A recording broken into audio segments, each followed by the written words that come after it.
سلام دوستان. تیزر اول قسمت 126 سریال شربت زغالخته منتشر شد. به نظرتون نورسما با الهامی ازدواج میکنه یا همش یه دروغه؟ اگه شما هم مثل من کنجکاو شدین بدونین که باشاک و فاتح از هم طلاق میگیرن یا نه، تا آخر ویدیو همراه من باشید. راستی یادتون نره که ویدیو رو لایک کنید، کانال رو سابسکرایب کنید، نظرتونم در مورد این ویدیو داخل کامنت ها بنویسید. حالا بریم سراغ تیزر. اول تیزر میبینیم سالکیم یه مهمونی بزرگ گرفته برای ماه رمضان و داره به عبدالله خان میگه پادشاه ماها اومد، یعنی ماه رمضان. منم خیلی خوشحالم. چقدر قشنگ الان سفره‌های افطار و دور هم بودن. بعد میبینیم فاتح و باشاک عاشقانه همدیگر رو نگاه میکنن و با هم لبخند میزنن. کیویلجیم هم داره به بقیه میگه برای اون آدما این روزا یعنی روزای مهمی هست. همه دور همن و سالکیم به همه میگه خدا قبول کنه. الیف هم مشخصه داره غیبت میکنه و نیلای هم میگه حتی سر این سفره افطار هم غیبت میکنی واقعاً که. کیویلجیم هم داره به سومز میگه نتایج آزمایش اومده و باید من برم ببینم.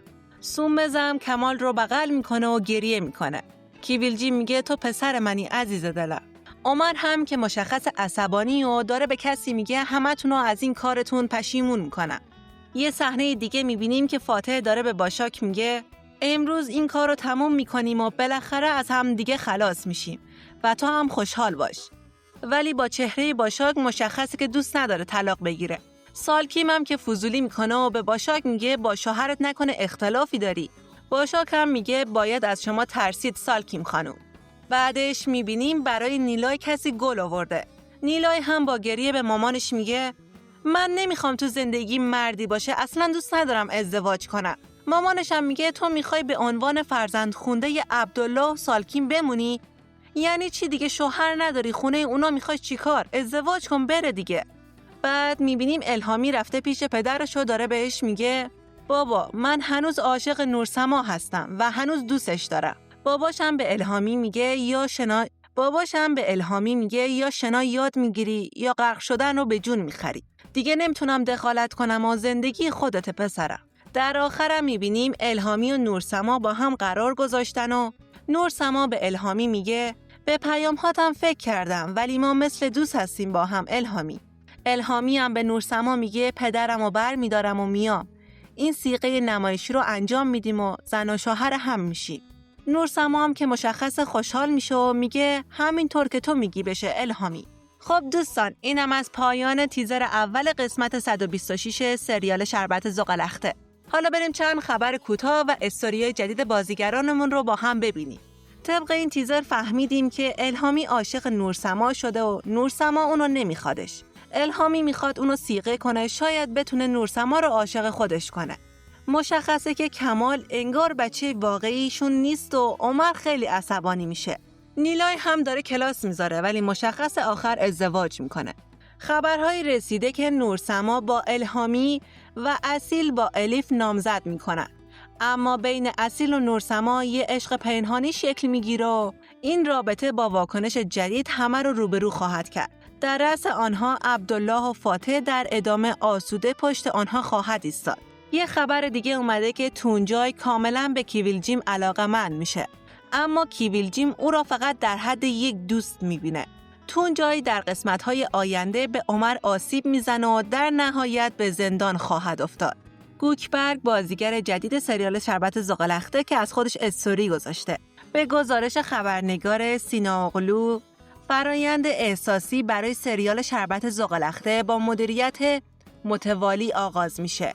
طبق اطلاعاتی که از پشت صحنه به بیرون درس کرده، تقریباً قسمت 15 تا پایان فصل وجود خواهد داشت. در این مدت سرنوشت سریال با توجه به رتبه‌بندی و واکنش مخاطب‌ها مشخص میشه.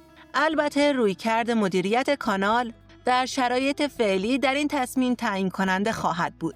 طبق گزارش‌ها گوکبر ریلدیرین در نقش یائیز، پسر رقیه دوست سالکیم، اوزگه بوراک به سریال شربت زغالخته پیوسته و قراره تا 5 قسمت باشه. ولی باز هم هنوز مشخص نیست. شاید نویسنده باز سناریو رو تغییر بده. یکی از کاربرهای سریال شربت زغالخته گفته واقعا نمیدونیم تو مغز نویسنده چی میگذره.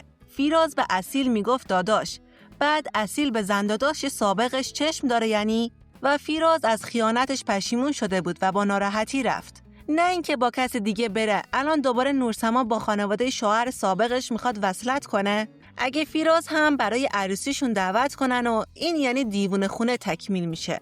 واقعا هم نمیدونم تا کی قرار این سریال ادامه بدن و مر دنبال خودشون بکشونن. حالا بریم سراغ استوریای جدید بازیگرانمون. استوری اوریم که سلین رو تک کرده و نوشته: یک روز سر صحنه که در آن ما بسیار گریه کردیم و هنوز هم گریه میکنیم.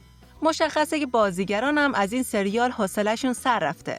استوری جدید از پشت صحنه: جشن اصیل. فیزا هم استوری گذاشته و نوشته: خیلی دوستت دارم. اوریم جواب داده: منم خیلی خیلی بیشتر. مشخصه که رابطه و فیزا و اوریم خیلی با هم دیگه خوبه. استوری بازیگر قشنگمون که دیگه داخل سریال نیست: سیلا و نامزدش عطا. پیج رسمی سریال هم استوری گذاشته و نیلوی رو گذاشته، گفته: این قلب از طرف ما به شما. راستی کنایه سودا توروکسو به برنسات که با ورودش به دنیای موسیقی مورد توجه قرار گرفت. آهنگی که برنسات منتشر کرد و حمایت تمام قد کنان دولو از او مرا به یاد این موضوع انداخت. دختر فیلمنامه نویس سریال شربت زغالخته فیزا جیولک بدون هیچ توانایی بازیگری اما با پارتی کامل به عنوان بازیگر به ما تحصیل شد. میترسم برنسات هم با تیکه‌ای به شهرت و نفوذ همسرش در این حوزه به عنوان خواننده باقی بمونه. اینم از کنایه سودا برای فیزا. فیزا که اینو فهمیده و هنوز واکنشی نشون نداده. پست جدید سلین از ست دیشبشون. استوری جدید منتشر شده از نسلیهان. استوری جدید سرای. استوری جدید جرن. به گزارش خبرها ادا ایلماز در نقش رقیه به سریال شربت زغالخته پیوست. رقیه دوست سالکیمه و مادر یائیز که الان چند قسمت هست که وارد سریال شده و پسرشو برای نیلای میخواد.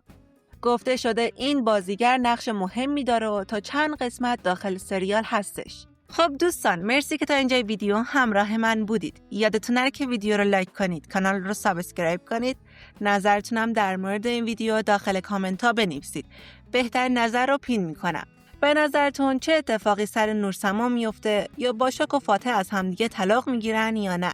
حتما در مورد این تیزر داخل کامنت ها بنویسید و منم خوشحال میشم. من براتون تیزرها، خلاصه و حتی خبرهای کوتاه و استوری بازیگرهای سریال شربت زغالخته رو براتون میذارم. پس بهتر منو گم نکنید. تا ویدیوی بعدی مراقب خودتون باشید. خدا نگهدار.